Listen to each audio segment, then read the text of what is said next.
비트코인은 되게 독특한 자산입니다. 지금 삼성전자와의 시총보다 거의 2배일 건데 이런 큰 자산이 아직도 존폐 위기가 검증이 안 됐어요. 대부분의 독자분들은 비트코인은 언제 없어져도 이상하지 않을 거라 생각하고 있단 말이죠. 그렇죠. 그런데 미국의 금융감독기관이 비트코인으로 만든 파생상품을 승인하고 미국의 연기금, 퇴직금 같은 걸 펀드들이 들어온다면 생각이 바뀔 거 아닙니까, 사람들이. 이거 안 없어지는 거네. 그럼 내가 줄 때는 1억 원어치 비트코인을 보냈는데 3달이 지나서 찾을 때는 이게 2억 원이 되면 기분 좋겠지만 5천만 원 되면 어떡할 거냐는 거죠. 그거 문제잖아요. 그러니까. 근데 이런 거 가지고 비트코이너들이 진지한 비트코인을 한 번도 문제 삼지 않았어요. 왜냐하면 처음부터 답이 있었거든요.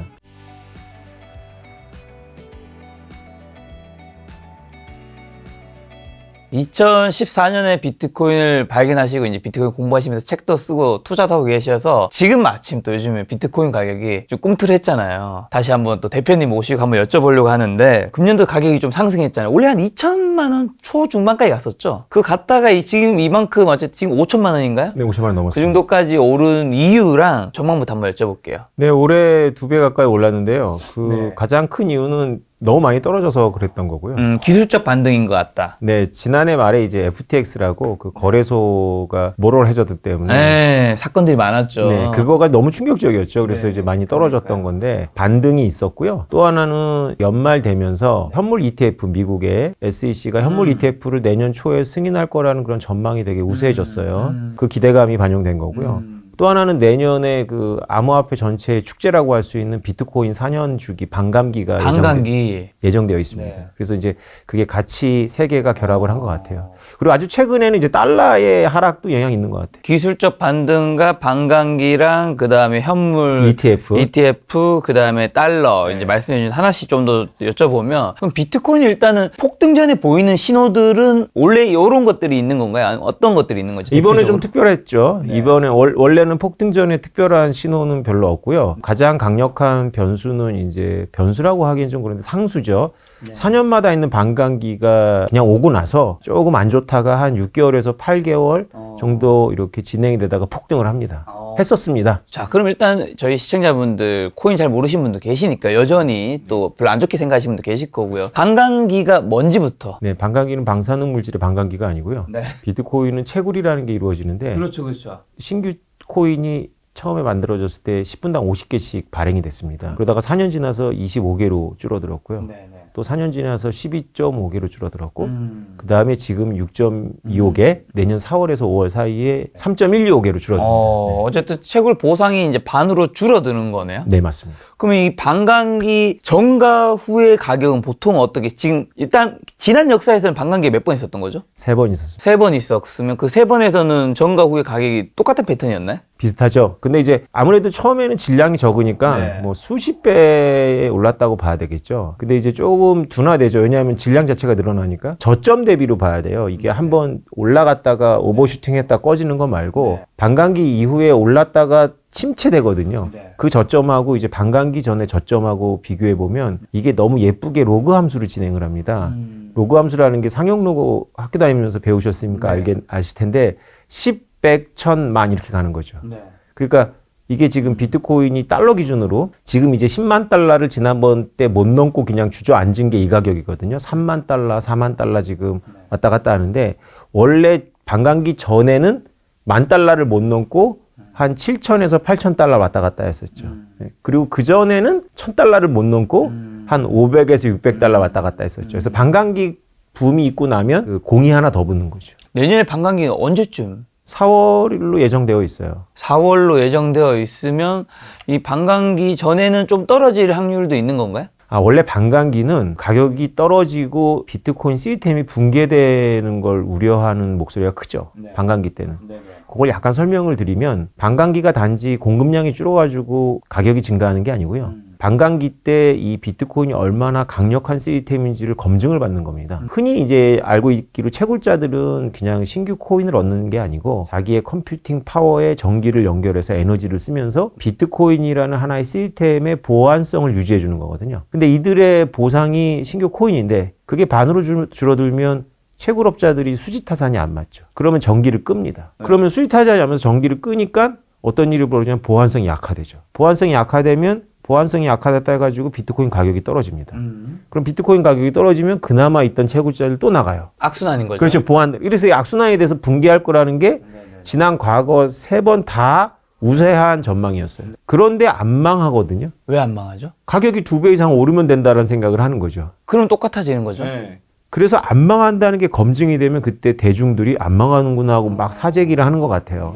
그러면서 이제 검증이 되니까 이게 2배만 오르는 게 아니라 10배 이상 튀어오르거든요. 그럼 지금 반감기 얘기해 주셔서 이게 어쨌든 굉장히 비트코인의 가격의 제일 중요한 모멘텀인 거잖아요. 그렇죠. 하나 더 궁금한 거는 이 반감기는 몇 년에 한 번씩 시간이 정해져 있는 건가요? 아니면 그 이제 창시자인 그분이든 아니면 다른 분이 누가 몇 년에 한 번쯤 되면 뭘 누르면 반감기가 시작되는 건가요? 저는 이제 비트코인을 개발했었기 때문에 비트코인 소스 코드를 본 적이 있습니다. 그 함수가 이렇게 있는데 21만 블록에 딱 도달하면 이제 채굴 보상이 반으로 줄어들게끔 되어 있고요. 개수에 따라서 그렇죠. 이제 블록이 평균 10분에 한 번씩 블록이 만들어지니까 그건 평균입니다. 어떤 블록은 1시간 넘어서 만들어지기도 해요. 근데 이제 10분에 평균 블록이 하나씩 나오니까 21만 개 계산해 보면 보통 4년보다 좀 짧아요. 내년 2024년에 있을 거고 그 다음에 2028년도 예상이 되는 2028년 아주 그 초반에 있을 겁니다. 자, 그럼 아까 전에 또 두 번째 말씀해 주신 게 현물 ETF 상장인데 내년에 현물 비트코인 ETF 상장이 되는 그걸 추진하고 있는 회사들은 어떤 곳들이 있죠? 여러 회사가 있는데 가장 대표적인 회사는 이제 우리가 다 아는 블랙락이라는 회사가 있습니다. 블랙록. 거기만 하나요? 아니요. 11개 정도가 신청된 걸로 알고 있어요. 그럼 11개 신청되는 거가 어쨌든 신청한다고 다 되는 건 아니니까. 안 되죠. 확률적으로 몇 개 정도는 되고 만약에 그게 상장을 하게 되면 어느 정도 이제 자금이 ETF로 그쪽으로 유입될까요? 그러니까 이제 SEC가 ETF 같은 파생 상품에 대한 신청이 들어오면 연기를 할 수 있는데 최대 240일 안에 답을 하도록 되어 있는 것 같아요. 그게 이제 내년 1월과 3월에 들어옵니다. 대표적인 게 이제 블랙락의 ETF 신청이 지난 6월에 있었고요. 그리고 뭐 원래 전통적으로 하는 그레이스케일이라든가 이런 데가 계속 이렇게 상품을 신청했는데 지금 나오는 전망은 일괄로 그냥 허가할 것 같다. 허가할 거면 전부 다 그렇죠. 허가해주고 왜냐하면 형평성 문제 때문에. 안 되면 그냥 싹 다. 그렇죠. 그래서 일괄로 허가해 줄 것 같다는 기대가 있어요. 근데 이제 여기서 조심해야 될 건 뭐냐면 제가 지난 10년 동안 비트코인을 관찰한 바에 의하면 2017년도부터 지금까지 계속 SEC의 현물 ETF 승인에 대한 기대감 조성은 늘 있었습니다. 그리고 늘 거절했죠. 보통 1년에 한 두어 번씩 이런 행사가 있었던 것 같아요. 그럼 내년에도 한마디로 지금 기대감은 있지만 거절당 확률도 있는 거네요. 저는 그렇게 통과할 확률이 압도적이라고 보진 않아요. 언젠가는 현물 ETF가 되겠지만 그게 꼭 지금인지는 퀘션이 있고 더군다나 SEC는 제일 원하지 않는 게 자기들 때문에 비트코인이 죽어가다가 막 확 올라가고 이런 거 원하진 않아요. 그렇죠. 몰려서 할 수밖에 없는 상황이라면 좀 그건 말이 되는데 이번에는 그런 전망이 있는 거예요. 몰려서 할 수밖에 없다. 왜요? 법원의 판결이 계속 졌어요. SEC가. 어떤 판결? 예를 들면 리프라구의 소송도 있었는데 그것도 부분적으로 졌고요. 가장 결정적인 건 이제 2021년도 한참 불장해서 지금의 SEC 의장이 되고 나서 얼마 있다가 선물 비트코인 ETF는 신청을 했습니다. 근데 이제 현물 ETF는 계속 캔슬을 했었는데 이번에 법원이 야, 너 선물하고 현물의 차이가 도대체 뭐냐? 이건 되고 이건 안 되는 기준이 모호하고 그다음에 네가 이걸 거절한 사유가 별로 설득력도 없고 진부하다. 왜냐하면 SEC가 여태까지 지난 거의 10년 가까이 계속 거절했던 사유가 소비자 보호가 안 된다는 거였거든요.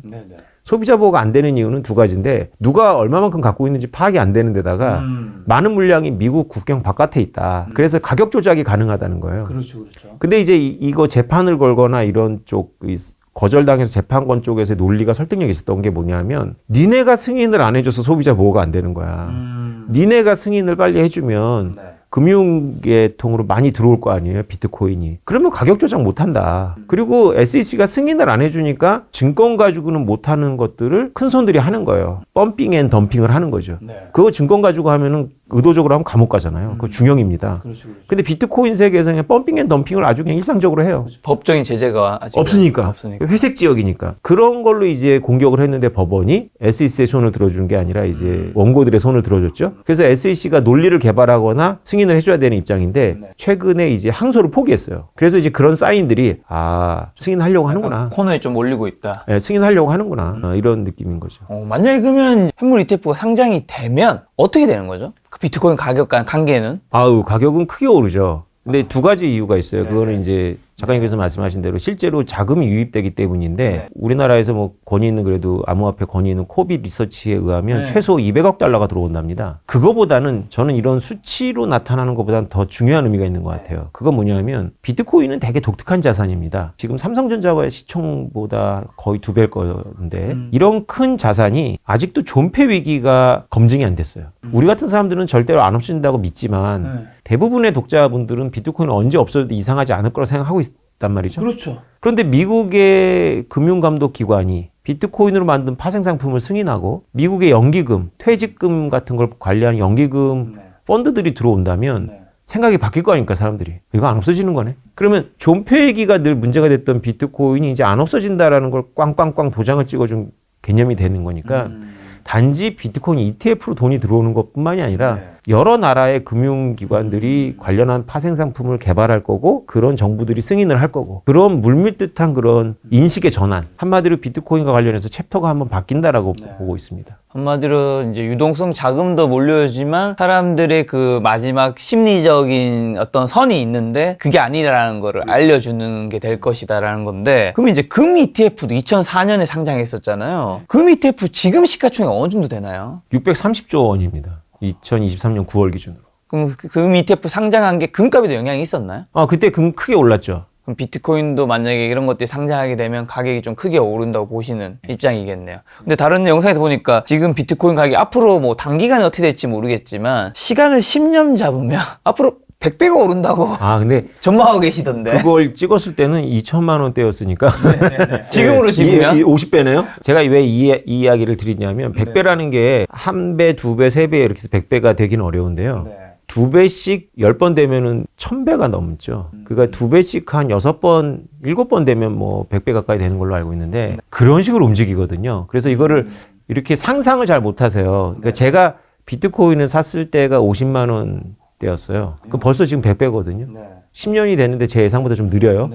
그러니까 제 예상이 맞지 않을 가능성이 높은데 대략 보면 그렇게까지 점핑할 수가 있는데 변수는 뭐냐면 그렇게까지 가도록 감당할 수 있느냐 세계 금융이. 그래서 세계 금융이 감당할 수가 없으니까 금처럼 많은 양을 보유해서 가격이 오르면 금융 안정성이 굉장히 위험하니까 어느 레인지 이상 올라가면 이제 허가받은 담보 없이 하는 공매도를 막 하는 거죠. 금융기업들이. 금에 대해서 그렇게 하거든요. 그래서 가격을 찍어 누르죠. 그래서 그런 이유도 있어서 지금 승인을 하는 것 같아요. 금융기업이 많이 가지면 가질수록 상승폭은 굉장히 억제가 될 겁니다. 근데 지금보다 훨씬 높은 수준에서 이제 가격이 억제가 되겠죠. 그럼 아까 말씀하신 대로 이제 비트코인의 좀 반대적인 입장, 그 일반 사람들의 심리에서는 이게 언젠가는 사라져도 이상하지 않다고 생각하는 분들이 꽤 많이 있잖아요. 그 말 뜻은 뭐 사라질 수도 있지만 또 그 전에 비트코인 가격이 굉장히 폭락할 수도 있다고 이제 많은 사람들이 생각할 텐데 갑작스레 굉장히 이제 폭락할 가능성, 뭐 이제 2천만 원이 아니라 뭐 몇백만 원 단위로도 갈 가능성은 전혀 없을까요? 어떤 것들이 발생하면 또 그렇게 될 수 있을까요? 당장 좀 폭락 가능성이 있죠. 왜냐하면 우리가 지금 하고 있는 대화 중에 현물 ETF 승인이 있잖아요.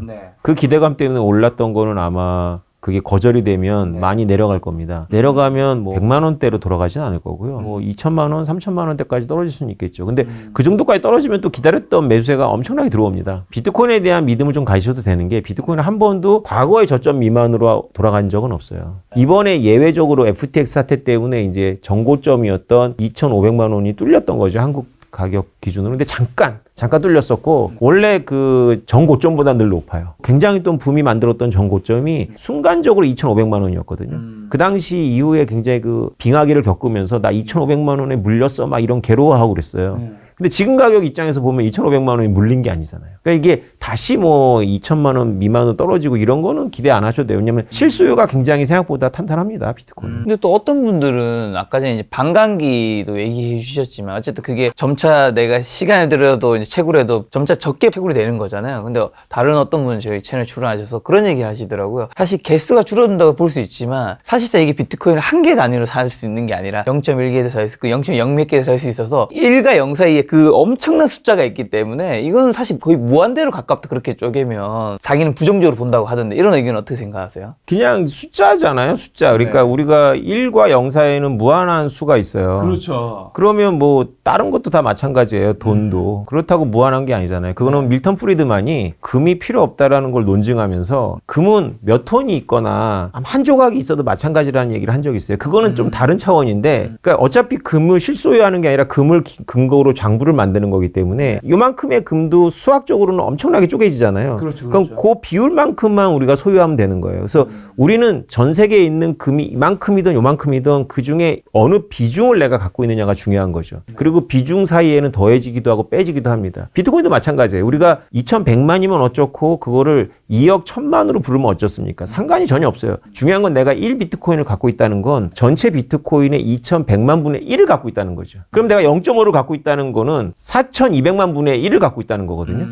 그렇게 생각을 해야지 이건 비율로. 그럼요. 이건 금, 비트코인, 다이아몬드 다 마찬가지입니다. 쌀이나 소는 절대량이 중요하지만 우리가 상징화시키는 이 장부석 성격이 있는 이 화폐는 전부 비중인 거지. 뭐 아르헨티나가 지금 뭐 화폐 단위가 조경이라 그래서 우리보다 뭐 주면 기뻐요? 그 아르헨티나도? 아르헨티나 전체 부를 나타내는 아르헨티나 돈의 몇 %에 내가 돈을 갖고 있느냐가 중요한 거고 우리나라도 마찬가지지. 뒤에 0이 몇 개 붙는지는 우리가 아무 상관없는 거잖아요. 짐바브웨 가면은 뒤에 0 엄청나게 붙은 화폐 구할 수 있어요. 비트코인이 그러면 이제 발행량이 지금 어느 정도 있는 거죠? 어느 정도 지금 거의 다 발행량이? 발행이 됐습니다. 2100만 개가 이제 맥시멈인데 지금 2000만 개 넘은 걸로 저는 알고 있거든요. 이제 2천만 개가 넘었다. 그러면 이제 많은 사람들이 얘기하는 게 비트코인 발행량이 좀 정해져 있어서 인플레이션 해지 수단이라 이런 표현은 많이 있잖아요. 실제로 그거는 맞는 말인가요? 이게 우리나라에서는 안 맞죠. 우리나라에서는 비트코인이 인플레이션 해지라기보다는 그냥 뭐 투기적 자산에 가깝고 뭐 저처럼 이제 큰 이익을 볼 수도 있지만 크게 손실 본 분들도 계시죠. 잘못된 투자 때문에. 근데 만약에 터키나 아르헨티나나 짐바브웨이나 베네수엘라에 살고 있는 사람들한테는 비트코인 가격이 왔다 갔다 하지만 자국 화폐가 너무나 형편없기 때문에 충분히 그 나라에서는 인플레이션 해지 기능이 있죠. 이번에 추가하신 더 그레이트 비트코인에서 관련된 이야기도 좀 질문 드려볼까 하는데 작년에도 전쟁이 있었고 올해도 이제 또 새로운 전쟁이 일어나면서 국제 정세가 굉장히 좀 복잡한데 비트코인 지구 어디서든 지정학적 리스크로부터 우리를 지켜줄 국경 없는 자산이라는 표현도 있던데 여기 정확하게 어떤 의미일까요? 비트코인이 국경을 무시하거든요. 왜냐하면 비트코인에 국경이 없어요. 그 성격 때문에 비트코인은 굉장히 그 가치 있는 그런 시스템이다라고 믿었는데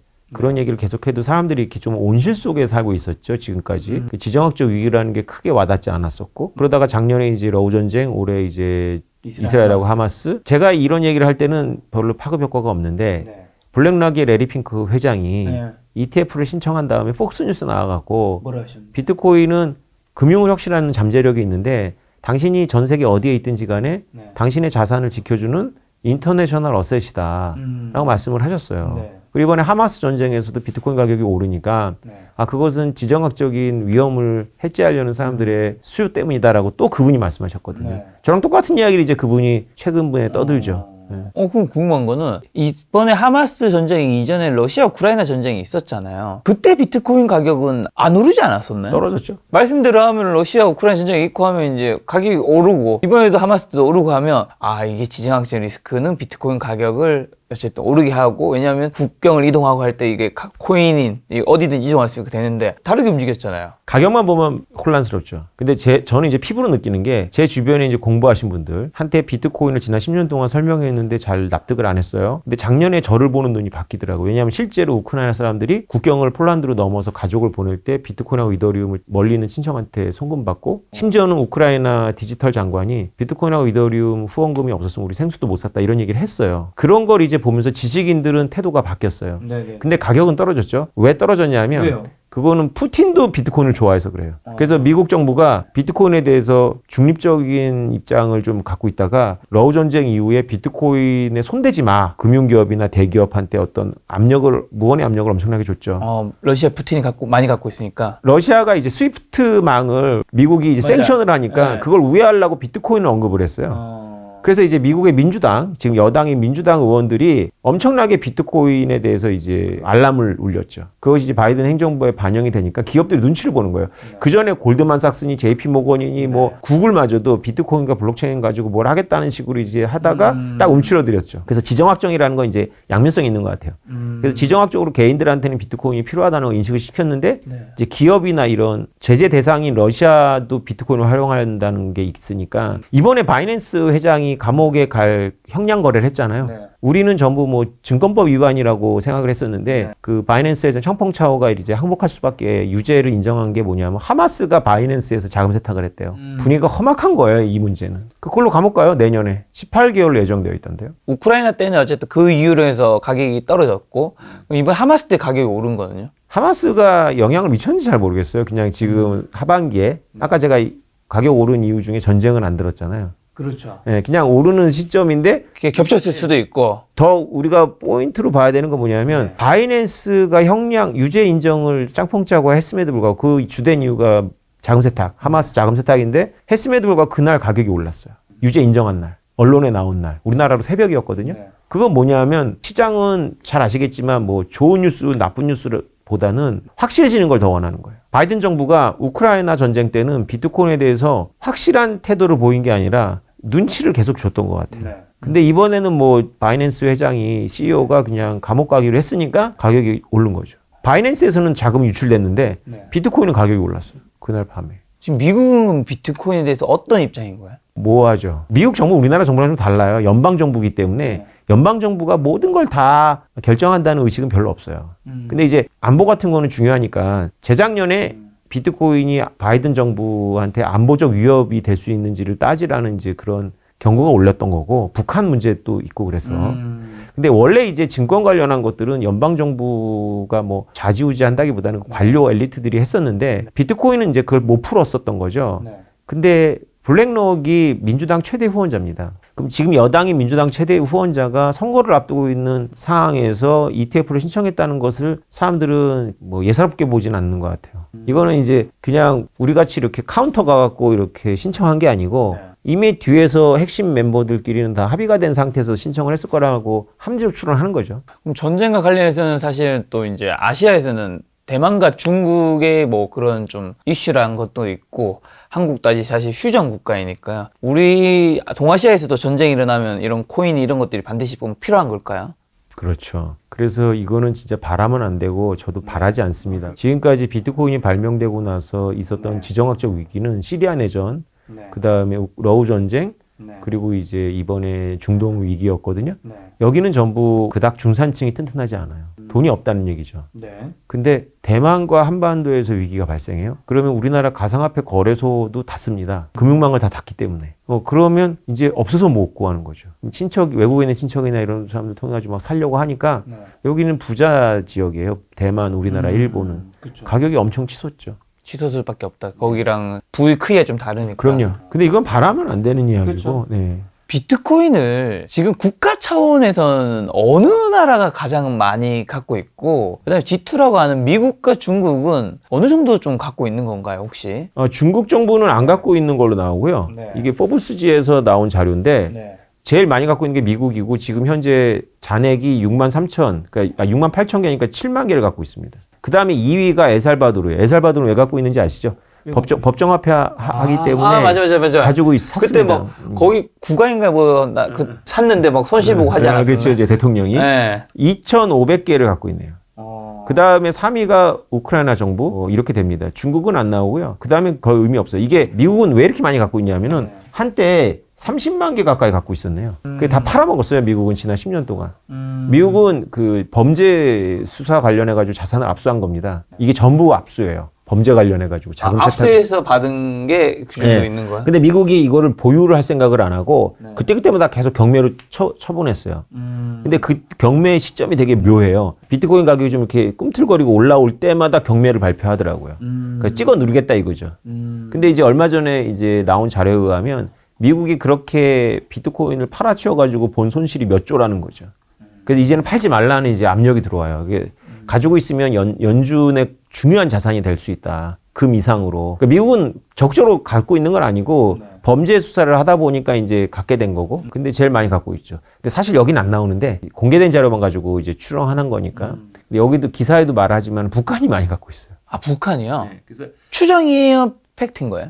그 NSA 전직 NSA 출신이 2017년도에 북한이 2만 개 갖고 있다고 얘기를 했거든요. 그건 아마 팩트일 거예요. 근데 그 이후로 그걸 계속 갖고 있을 것 같진 않고 라자루스라고 세계 최고 해킹 그룹이 북한 해킹 그룹이잖아요. 라자루스가 갖고 있는 비트코인 말고 주로 비트코인이지만 그 크립토 전체의 규모가 5천만 달러어치 갖고 있대요.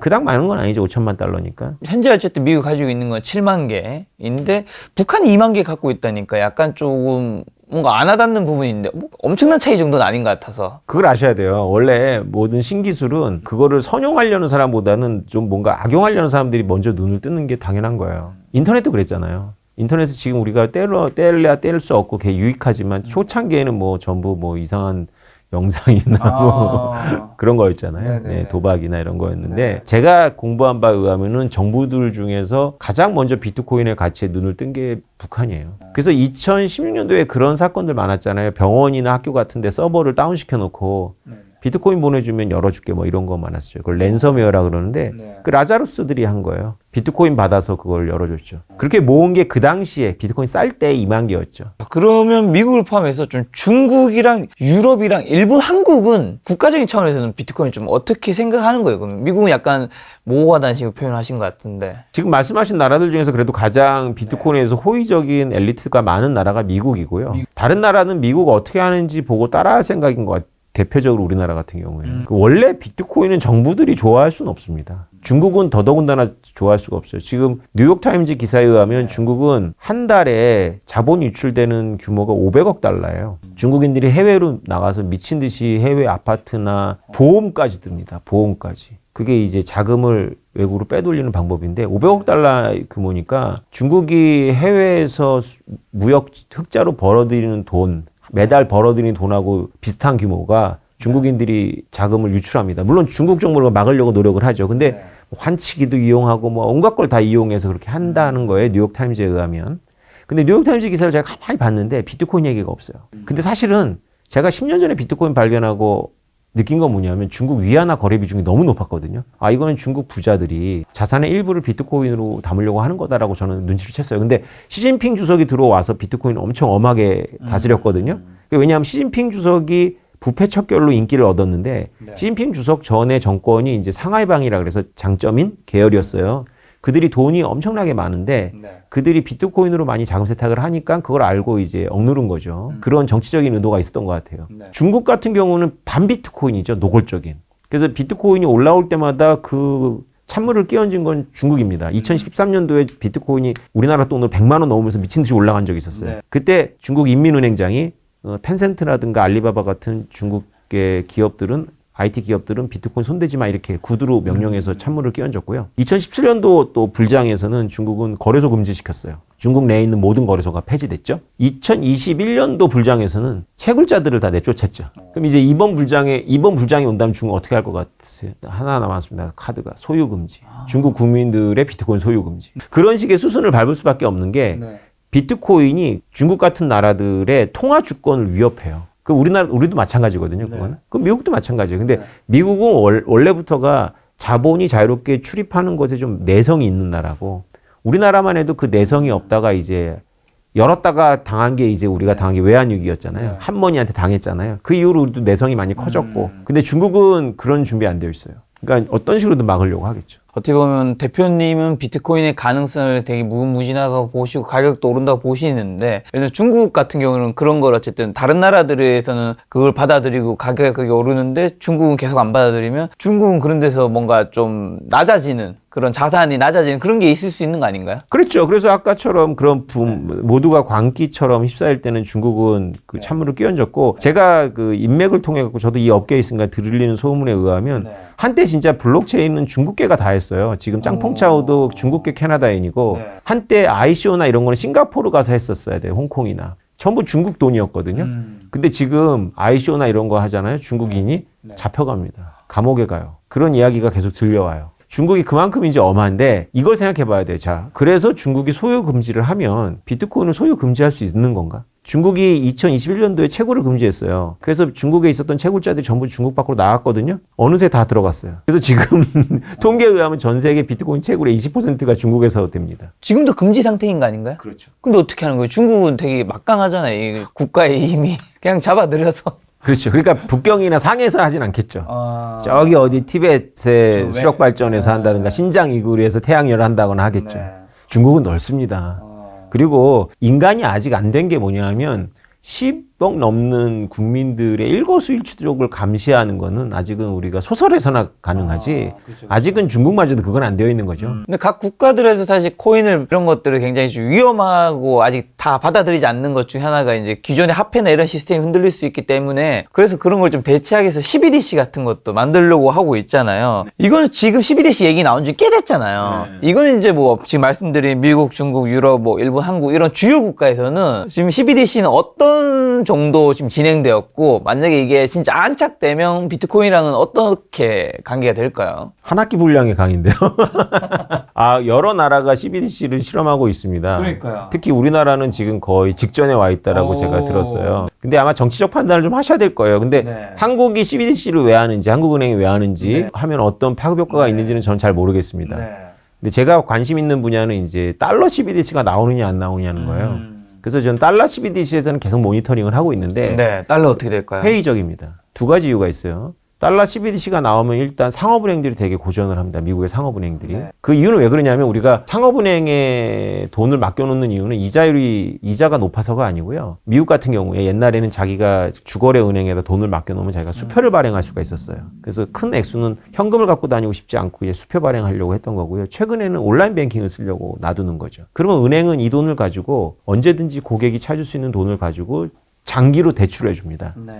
장기로 대출해 주니까 이자를 많이 받죠. 근데 이렇게 단기로 예금한 분들한테는 이자를 거의 안 줘요. 그러니까 그게 원래 은행업의 면허의 본질이거든요. 자기는 오래 꺼주고 자기는 단기로 빌리고 하는 건데 이게 뱅크런이 발생 안 하니까 순환이 되는 거거든요. 근데 만약에 연준이 달러를 그 개인이나 기업의 지갑에다 전자 형태로 바로 꽂아줘요. 그러면 그걸 다시 그 저리를 받기 위해서 상업은행에 맡길 생각을 하진 않겠죠. 쓸모가 없잖아요. 그래서 상업은행들이 로비 단체를 일찌감치 만들어가지고 로비를 하고 있어요. 반대 로비를. 근데 상업은행들이 죽겠으니까 CBDC 막아줘 하면 너무 이상하잖아요. 왜냐하면 기술에서 미국이 앞서 나가야 되는데 상업은행들이 업권 때문에 그걸 못하냐라고 하니까 이제 명분은 뭐냐면 정치가들이 이 로비를 받아서 말할 때는 상업은행을 보호해야 된다가 아니고 개인의 프라이버시를 보호해야 된다. 왜냐하면 중앙은행이 화폐의 트랜잭션을 다 들여다보게 되는 거기 때문에 프라이버시가 없다. 유럽은 더 심하고 미국은 이 프라이버시에 대한 개념이 우리랑 다르죠.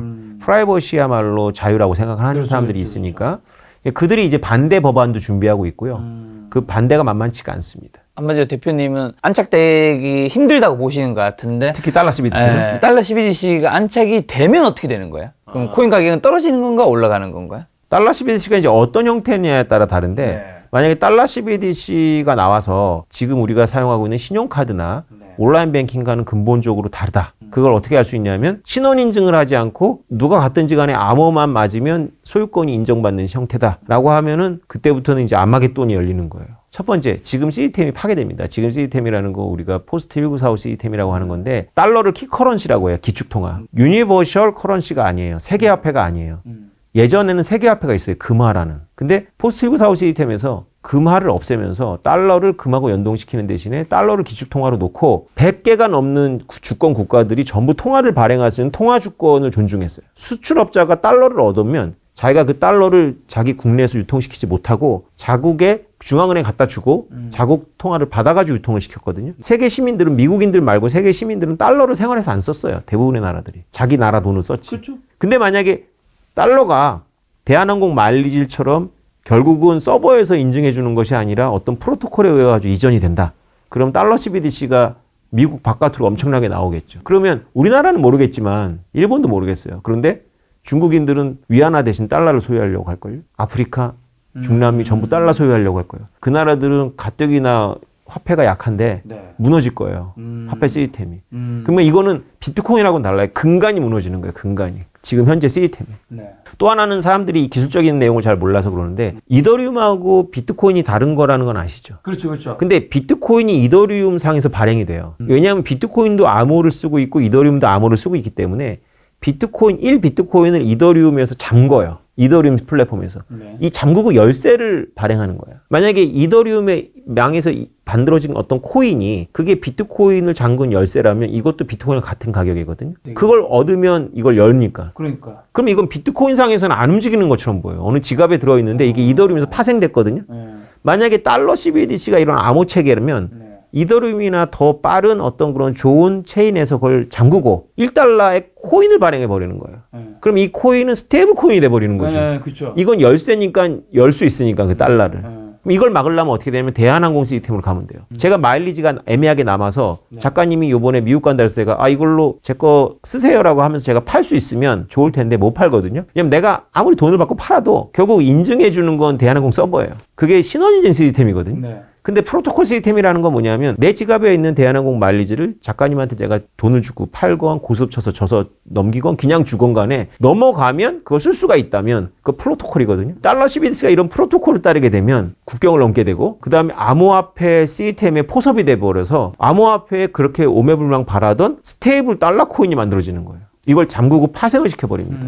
그래서 아마 달러 CBDC가 모양만 이름만 달러 CBDC가 나오더라도 대한항공 마일리지처럼 외국인들은 못 갖게 하고 국경을 넘으면은 불능되게 GPS를 달고 결국은 신원인증 시스템이 될 거다. 그러면 결국 신원인증 시스템이면 결국은 지금에 쓰고 있는 우리 온라인 뱅킹하고 다르지 않고 여러분들이 상상하기에는 그냥 대한항공 마일리지를 생각하시면 돼요. 그 자격이 있는 사람만 쓸 수 있는 거죠. 그러면 대표님은 어쨌든 비트코인 굉장히 좋게 보시는 분 중에 한 분인데 자산으로 보시는 거예요? 화폐로 보시는 거예요? 둘 다죠. 둘 다를 보시는 분이군요. 둘 다죠. 근데 오해 여지가 좀 있는 게 지금 비트코인 우리나라에서 커피를 사 먹는데 이렇게 너무 매몰될 필요는 없어요. 커피를 사 먹는데. 네, 내가 답을 드리면 비트코인은 커피를 사 먹기 위해서 발명된 건 아닙니다. 커피를 사 먹기엔 좀 부적합해요. 왜냐하면 일단 느리고 컨펌이 좀 오래 걸려요. 그 다음에 이제 좀 수수료가 비싸죠. 이게 큰 문제인데. 그러니까 비트코인 망은 너무 비싸요. 그래서 그거를 수수료를 내면서 커피를 사 먹기 위해서 쓰기는 좀 뭐하고요. 그러나 비트코인과 함께 만들어지는 이 암호화폐 생태계에는 그렇게 가벼운 코인들이 되게 많을 거고 그런 걸로는 이제 우리가 광고를 클릭하면 그 코인을 보상으로 받았다가 그걸 내 컴퓨터에 빼지 말고 가만히 있다가 내가 웹툰 보고 싶을 때 지불해서 보고 내가 기사 하나 보고 싶을 때 지불해서 보고 뭐 이런 식의 이걸 마이크로 페이먼트라 그러는데 마이크로 페이먼트하고 마케팅하고 이렇게 결합을 한 시스템으로는 되게 좋아요.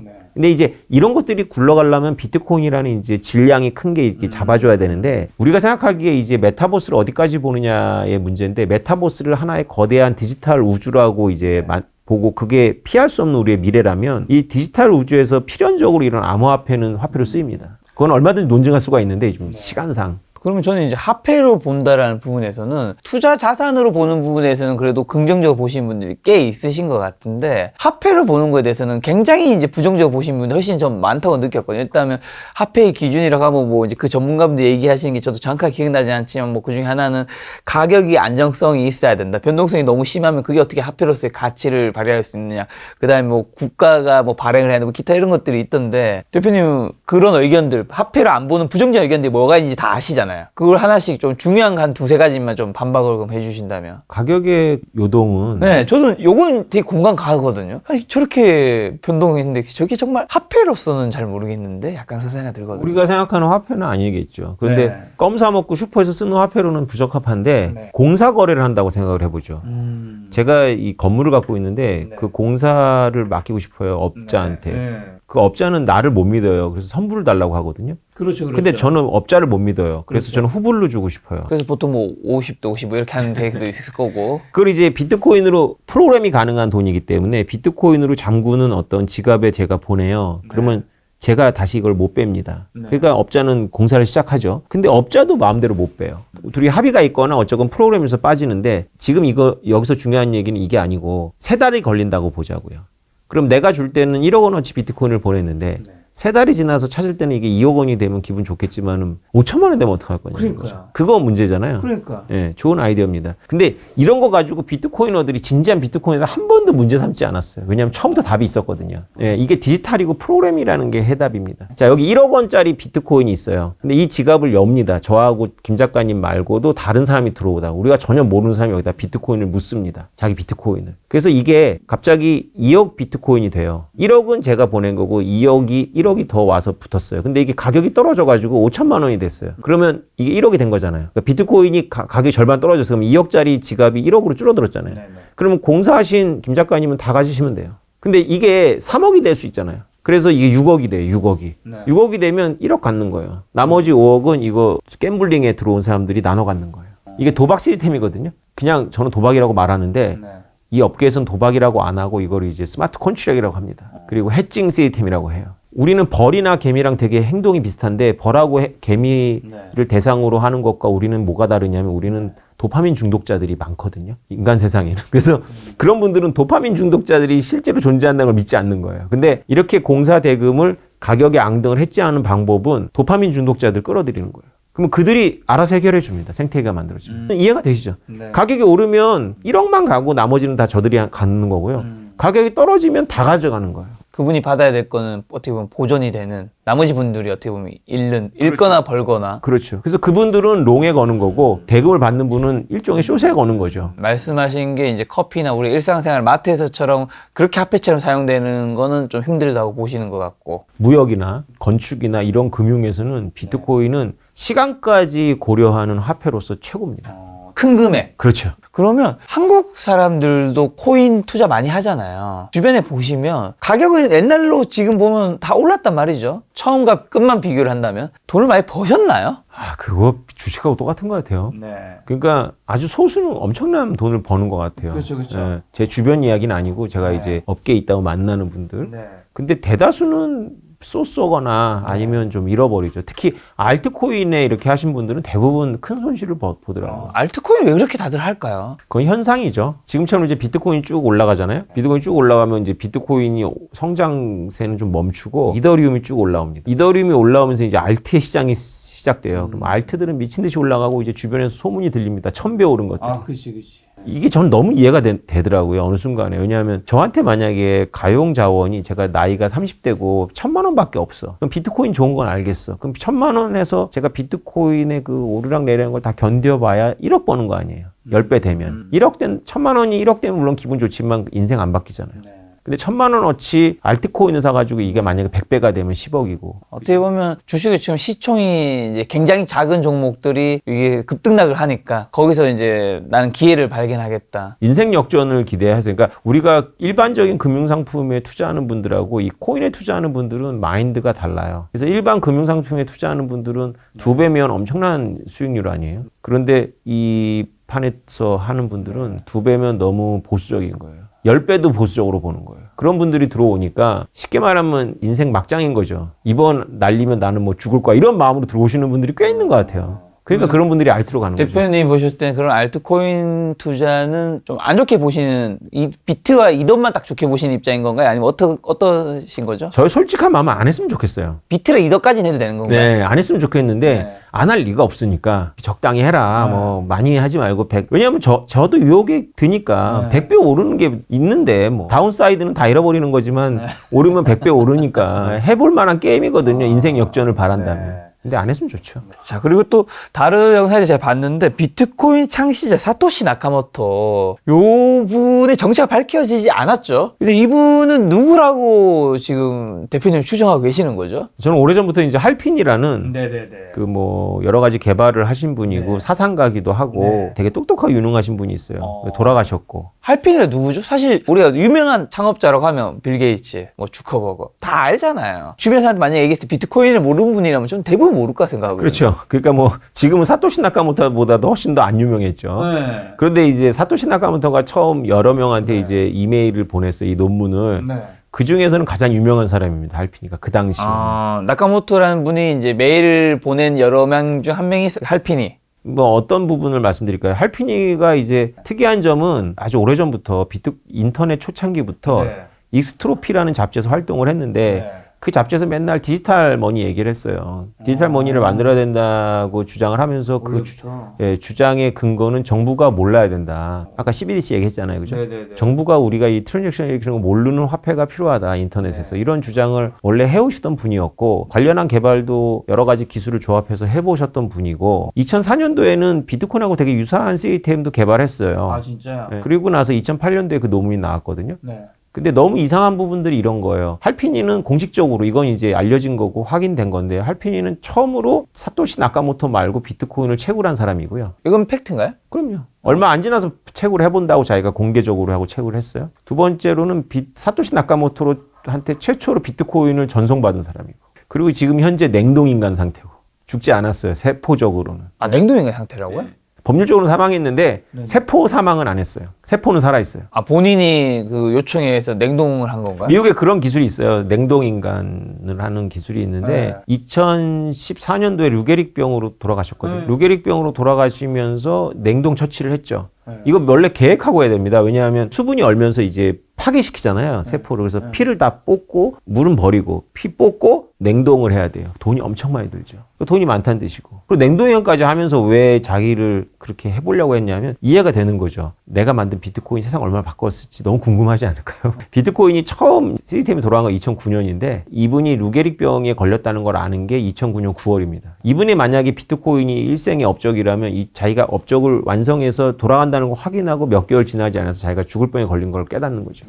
가장 결정적인 건 이 업계의 몇몇 이제 유력한 후보자들이 할피니 말고도 닉 제보라든가 뭐 아담 백이라든가 이런 분들이 있어요. 다 모두 생소하실 텐데 원래부터 이 업계에서 이런 걸 개발하시던 분이라고 생각하시면 돼요. 전 세계에서 상온 초전도체에 근접한 랩이라고 하는 연구실은 몇 개 안 될 거 아닙니까? 그 중에 하나가 만들면 학자들은 지문이라는 게 있어가지고 대충 알아요. 확인해보면 맞고. 그러니까 그런 사람들 중에 왜 할핀이냐 하면 2014년도에 뉴스위크가 전 캘리포니아 공대 교수였던 일본계 미국인 도리안 사토시 나카모토가 사토시 나카모토라고 표지 기사로다가 올렸어요. 그래서 그분이 굉장히 곤욕을 치르는데 그때 사토시 나카모토는 활동 안 하고 있었거든요. 근데 자기가 원래 활동하던 자기 계정을 열고 I'm not 도리안 사토시 나카모토 이렇게 했거든요. 그러니까 나 도리안 사토시 나카모토 아니야 라고 해서 2014년도에 그러니까 2016년도에 무슨 일이 벌어지냐면 크레 라이트라는 사람이 BBC한테 1억 원의 돈을 주고 광고를 찍어요. 근데 그걸 광고인지 모르고 우리는 뉴스인 줄 알았어요. 자기가 사토시 나카모토라는 거. BBC도 돈 받고 해준 거예요. 사토시 나카모토라는 거를.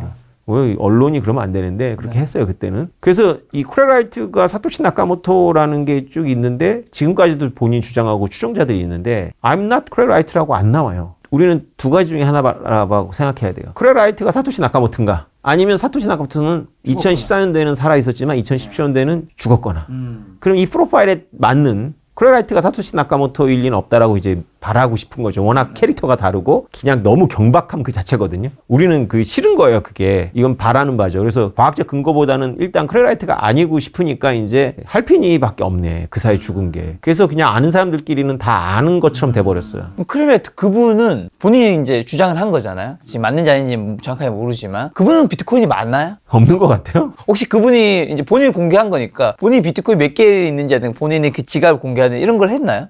안 했어요. 계속 말을 바꿨죠. 그래서 의심받는 거예요. 그렇죠. 본인을 증명할 수 있는 거는 본인이 지갑 열면 제일 심플한 거 아닌가요? 맞아요. 나카모토로 추정되는 분의 지갑은 이제 있나요? 지갑은 우리가 다 알고 있는 지갑이 여러 개가 있죠. 여러 개. 그 중에 하나만 움직여도 우리가 믿을 텐데 그 중에 단 하나도 못 움직였죠. 혹시 그러면 그분으로 추정되는 분은 비트코인 지금 어느 정도 가지고 있는 거예요? 110만 개. 110만 개요. 그럼 그 110만 개는 이제 움직이면 이제 우리가 알 수 있는 건가요? 아니면 알 수 있어요. 알 수 있어요. 알 수 있어서 잘 보시면 6개월 주기로 거의 1년에 두어 번씩 그 사토시 시절에 영어로 사토시 이어러 사토시 시절에 코인이 움직였다는 기사가 뜹니다. 그리고 한 일주일 사이에 비트코인이 한 3%에서 5% 빠져요. 매번 똑같은 일이 반복돼요. 주식으로 치면 뭐 대주주가 팔았다 뭐 그런 느낌인 건가요? 그래가지고 움직였는데 이제 미스터리까지 있으니까 이제 움직였는데 얼마 있다 보면 이제 전문가들이 그거 사토시 거 아니야라고 이제 여러 근거를 대요. 이제 추적해갖고 그러면 이제 또 안정이 되고 뭐 그거 뭐 한꺼번에 연속적으로 움직이진 않으니까. 그런데 이제 심각한 문제예요 사실 저거. 왜냐하면 불확실성이 110만 개나 되니까 비트코인이 커질수록 나무가 작았을 때 자전거가 하나 박혔어요. 근데 나무가 크면서 이제 계속 같이 자전거도 그렇죠. 거는 것처럼 이제 치명적인 거거든요 저게. 일부. 근데 이제 비트코인을 주창하는 사람들은 저거 문제 없다라고 이제 믿고 싶어 하죠. 근데 저거 나옵니다, 시장에. 어떻게 나와요? 예를 들면 아까 할핀이라고 하면 돌아가셨는데. 그래서 업계에서는 죽은 사람일 거다라고 추정을 하는 게 제 책에도 썼지만 바라는 바예요. 근데 사람들이 착각하면 안 되는 게 암호화폐는 소각이라는 멋진 시스템이 있어요. 자사주 소각 같은 주식에. 태워버리는 게 아니라 불능 지갑에 보내버리는 거예요. 그러니까 예를 들어서 제가 지갑을 이렇게 만들어요. 오태민 1111 이렇게 만들면 그거의 암호키를 제가 안 갖고 있다는 게 그냥 증명이 되는 거예요. 왜냐하면 비트코인 시스템이 암호키를 만들면 거기서 주소가 파생되는 거거든요. 그래서 이걸 아무리 만들어봐야 주소의 앞에 단어 하나를 넣기가 너무 힘든 거예요. 수만 번을 돌려야 돼요, 컴퓨터를. 단어 하나를 넣기. 근데 자기가 원하는 단어를 만들어요? 그럼 거의 불가능하거든요. 근데 그거를 모두 주소를 다 내가 원하는 오태민 11 이렇게 한다. 이 암호키는 없어요. 그럼 여기다가 보내면 되는 거거든요. 이런 키를 만들어 놓고 이걸 소각이라고 합니다. 그럼 사토시 나카모토가 소각하는 방법을 몰랐다. 말이 안 되잖아요. 본인이 창시자인데. 소각하는 방법을 몰랐을 리가 없는데 왜 갖고 사라졌냐는 거예요. 갑자기 쓰리 돌아가신 거 아닐까요? 에이, 그럴 가능성도 있죠. 근데 왜 그 시절 것이 가끔 움직이느냐도 생각해 봐야 돼요. 저의 추론은, 이건 완전히 저의 추론인데, 사토시 나카모토는 가족을 위해서 저거를 돈을 선택했다. 그리고 이 업계는 사토시 나카모토의 코인이 움직일 때마다 충격을 받는데, 그거는 사토시 나카모토가 팔아먹는 것 때문에 충격받는 거 아니에요. 세무당국 때문에 충격받는 거예요. 그 우리가 세무당국의 움직임을 알아야 돼요. 쿠레로 아이트가 나 사토시 나카모토야라고 했을 때 제일 먼저 이거에 진지하게 반응한 게 호주 국세청이에요. 그래서 호주인이거든요, 쿠레로 아이트가.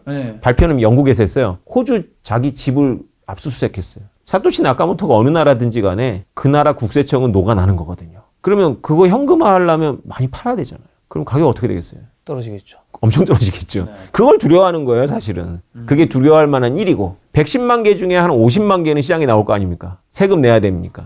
그걸 두려워하기 때문에 이 상태가 좋은 거예요. 그냥 사토시 나카모토가 조금씩 가족들한테 송금하고, 죽었는데 어떻게 송금하냐고 그건 묻지 마세요. 다 돼요. 이메일을 여러 개를 컴퓨터로 써놓은 거지. 그리고 어느 시점이 되면 이제 이메일에 암호키가 전달이 되도록 하는 거예요, 제 가족한테. 만약 뭐 그런 거라면 뭐 우리가 뭐 기본적으로 카톡에서도 예약 메시지 보낼 수 있고, 그러니까 뭐 그런 거야 뭐 충분히 기술자들은. 그렇죠. 이거 패턴을 또 사람들이 파악하면 아니까 뭐 패턴으로 할 수 있어요. 중요한 건 그게 아니에요. 지금 상태가 너무 좋은 게 국세청이, 미국의 그 무시무시한 국세청이 터치를 못 하잖아요. 이게 좋죠. 미스테리로 있는 게. 저는 이 이야기를 다른 곳에서 대표님 이야기를 들으면서 되게 재밌긴 한데, 다득관대 드는 생각은 이제 앞에 비트코인을 좋게 생각하시거나 지정학적 리스크 이런 것들은 좀 납득이 가능한 부분들도 있긴 한데, 이거는 너무 추정들이 많지 않나. 약간 이제 앞에 이야기들은 그렇지, 하나의 어떤 이제 대표님의 근거라든가 논리가 있는데, 저 요 파트만은 약간 이거는 좀 소설에 가깝지 않나 생각이 들었는데, 이런 의견 어떻게 생각하십니까? 그게 좋아요. 저도 살핀이가 아닐 가능성이 있다고 생각해요. 저의 이유는 왜 너무 사람들의 생각하고는 다를 거예요. 너무 할핀이를 가리켜요, 모든 화살표가. 그래서 아닌 것 같다는 생각이 들어요. 너무 가리키잖아, 이거. 아니면 후보가 될 사람은 잘 이제 알 수는 없고. 할핀이 맞아요. 근데 할핀이 맞는데 제가 말해서 맞는다는 게 나은 거지. 진짜 이렇게 공인돼 버리면 비트코인 가격 작살나요. 할핀이 가족한테 미국 국세청이 급습해요. 그래가지고 세금으로 저거 110만 개 나오면 비트코인 망합니다. 망하는 건 아니지만 충격이 크죠. 그렇죠. 이게 좋아요, 이게 그냥.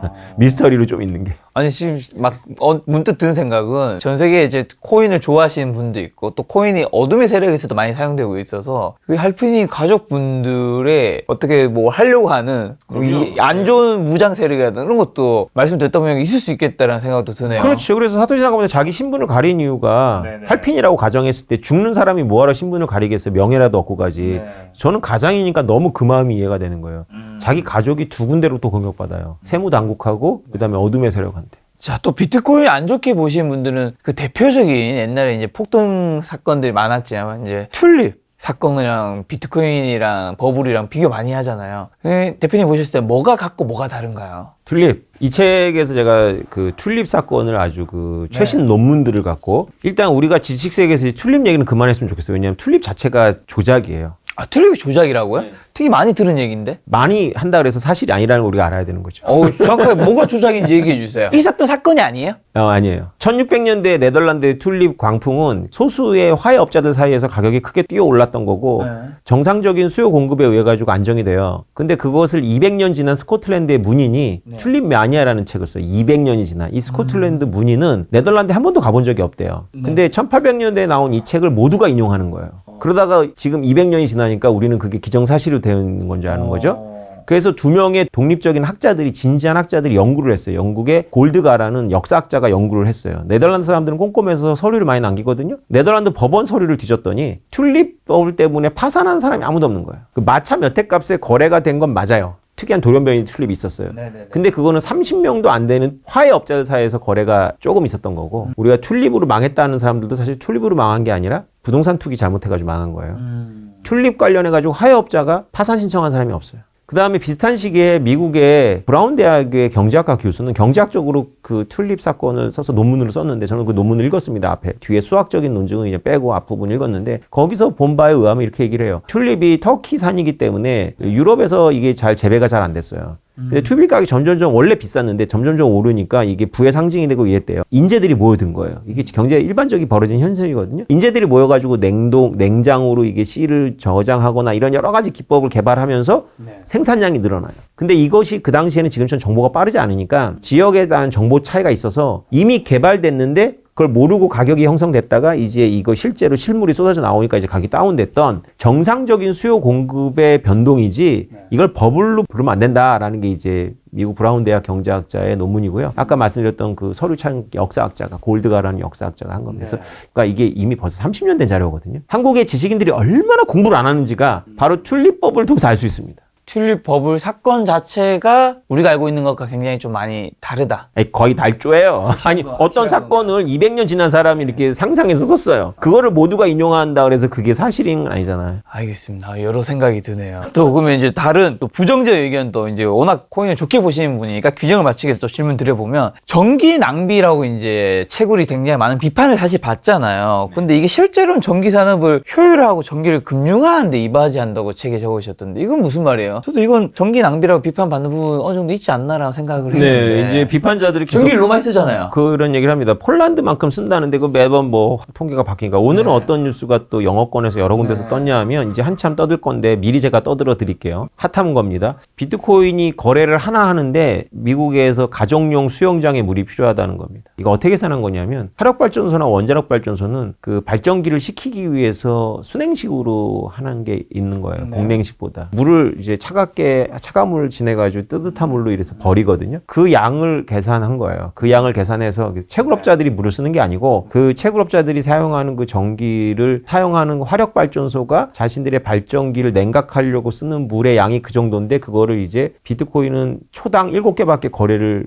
못하니까 비트코인 전체에 쓰는 전기를 거래량으로 나눠가지고 한 거래당 수영장 물이 필요하다 이런 결론을 얻은 거죠. 악성 뉴스들이 엄청나게 쏟아질 겁니다. 왜냐면 환경주의자들이 약간 근본적인 생각을 해요. 제가 한번 여쭤볼게요. 만약에 이렇게 완두콩이 이렇게 잔뜩 담겨있는 이렇게 비이커가 있다고 생각해 보자고요. 제가 여기다가 들깨 한 스푼을 넣었어요. 부피가 얼마나 늘어날까요? 비이커 반만큼 들깨를 넣으면 어떻게 될까요? 완두콩이 들어있는 비이커에 비이커 반만큼의 들깨를 넣어도 양이 안 늘어나겠죠. 아, 그 사이로 들어간다는 거예요? 그 사이로 들어가죠. 바로 그겁니다. 전기는 굉장히 거친 비즈니스예요. 이렇게 완두콩처럼 비이커에 넣는 거라고 생각하시면 돼요. 이게 경제학에서 기본이 되는 한계 개념이거든요. 이런 뭐 수영장 물이 필요하다 이런 생각을 하는 그 모든 레포트가 뭘 빼놓고 있는 거냐면 한계 개념이 없는 거예요. 한계 개념이라는 건 뭐냐면 완두콩이 담겨있는 비이커에 하나의 들깨를 넣으면 부피가 안 늘어납니다. 그럼 그렇죠. 부피가 넣으면 그만큼 늘어날 때까지 엄청나게 넣은 다음에 마지막을 넣으면 이제 늘어나겠죠. 그렇죠.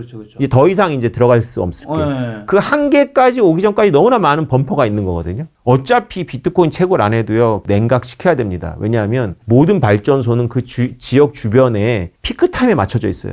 발전 용량이. 왜 그러냐면 전기는 되게 무겁고 멀리 못 보냅니다. 사람들은 전기가 무겁고 멀리 못 본다는 생각을 못 하는데 비교해서 해야 돼요. 액화 연료는 호르무즈에서 우리나라까지 오거든요. 근데 전기는 호르무즈에 절대로 못 오죠. 우리나라에서 생산한 전기를 국경 밖으로 보내기도 어렵습니다. 엄청난 구리선이 필요하고요. 지난 동안 열로 다 손실이 일어나죠. 그 전기는 만들어서 바로 써야 돼요, 거의. 그렇기 때문에 완두콩이라고 보시면 돼요. 비트코인 채굴은 엄청 유연합니다. 스위치 껐다 켰다 마음대로 할 수 있어요. 자동차는 스위치 껐다 켰다 하면 물건이 만들어지다가 말고 만들면 완전 엉망진창 되거든요. 근데 비트코인은 그런 게 없어요. 그래서 텍사스에서 어떤 거래를 하냐 하면 텍사스는 에너지가 너무 많은 곳인데 전기가 부족해요. 왜냐하면 텍사스는 엄청 넓은데 에너지는 퍼져 있는데 사람들은 도시에 모여 살거든요. 왜 여름에 덥고 겨울에 추우면 얼어 죽어요. 그러니까 그 좁은 지역에 전기가 부족한 거거든요. 발전소 많이 세우면 되는데 다 버려야 돼요. 그래서 채굴업자들이 가서 텍사스랑 딜을 쳤습니다. 발전소 더 짓고 평소에 그 전기 남는 거 다 채굴로 쓰고 한파가 몰아친다거나 여름에 에어컨 엄청 틀 때 자기네 채굴기 끄겠다. 그리고 보조금 달라. 일체로 벌어지는 일입니다. 이런 식으로 거래가 일어나요. 경제학적으로는 이렇게 대답하면 돼요. 비트코인 채굴이 기존 발전 용량에 한계적인 부담을 줄 때까지는 아직 멀었다. 한계적 부담 안 준다. 그러면 버리는 전기만 가지고 비트코인을 축적하면 발전소 입장에서는 경영 효율도 올라가고 적자도 메울 수 있고 그리고 발전소를 더 지을 수 있다. 이거를 가리켜서 전기 금융이라고 합니다.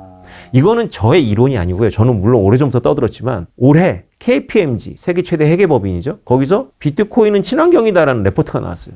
비트코인 is ESG 뭐 이렇게 해가지고 나왔어요. 거기서 제가 지금 한 말 플러스 다양한 비트코인 채굴이 전기 에너지의 낭비를 막는 다양한 기법들이 실제로 이루어지고 있는 것들이 여러 개가 소개가 되어 있습니다. 근데 아까 그 한계를 만약에 넘어가면 그때부터는 이제 좀 부담이 되는 거 아닌가요? 그렇죠. 그건 부담됩니다. 언제부터? 아직은 멀었고요. 그게 이제 넘어갈 때쯤 되면 그때는 또 생각이 바뀌겠죠. 뭐냐면 그러니까 지금 이 논리는 비트코인이 전혀 백해 무익한 거라고 쳐도 이런 건데 비트코인이 만약에 실제로 금융을 효율화하고 아프리카 같은데 신용카드도 평생 못 사는 사람한테 금융을 접촉하게 하고 이런 쓸모가 있다면 사람들 생각이 바뀌겠죠. 아, 그 한계적인 부담을 주더라도 비트코인도 일을 하는 거지.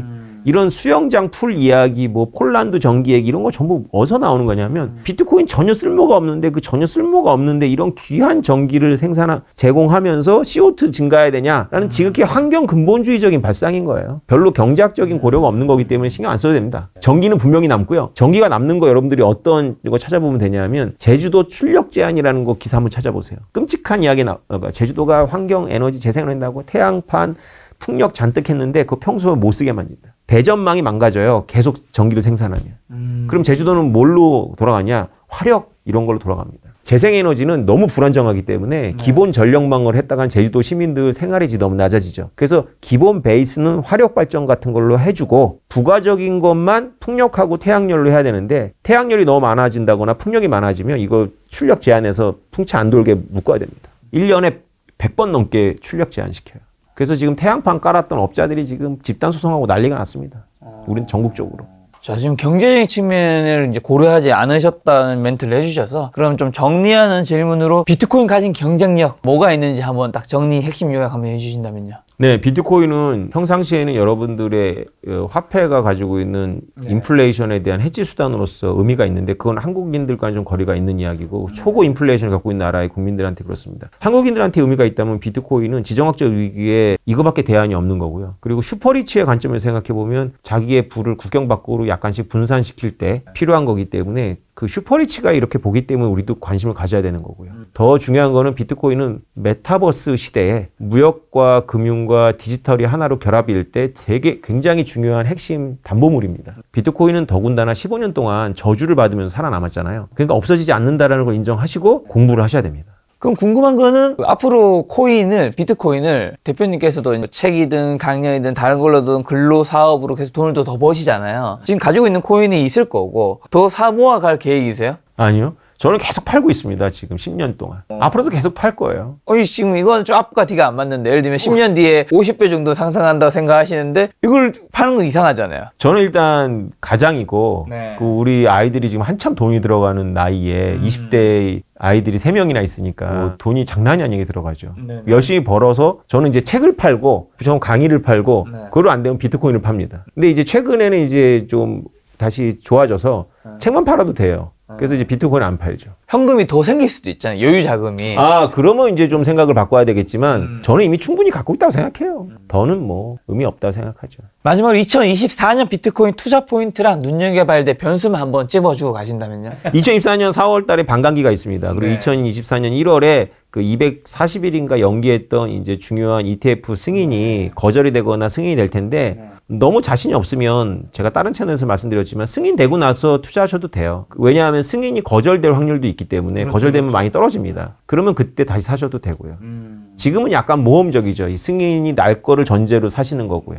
자, 대표님 비트코인 가격 지금 5천만 원 정도인데 1억은 돌파할 거라고 생각하시나요? 저 말고 전부 다 1억은 다들 쉽게 생각하는 것 같아요. 불장이 안 오면 모르겠지만 불장이 오면 돌파할 텐데 그래도 2년은 보셔야죠. 2년. 2년 안에 1억은 돌파한다. 그럴 것 같아요. 그 1억 돌파하는 날 대표님 다시 한번 긴급히 모셔서 또 한번 좋은 시간 한번 만들어 보도록 하겠습니다. 오늘 만난 손님은 오태민 대표님이었습니다. 지금까지 여러분 소중한 시간 함께 해주셔서 정말 감사합니다. 오늘도 김 작가였습니다. 고생 많으셨습니다. 감사합니다.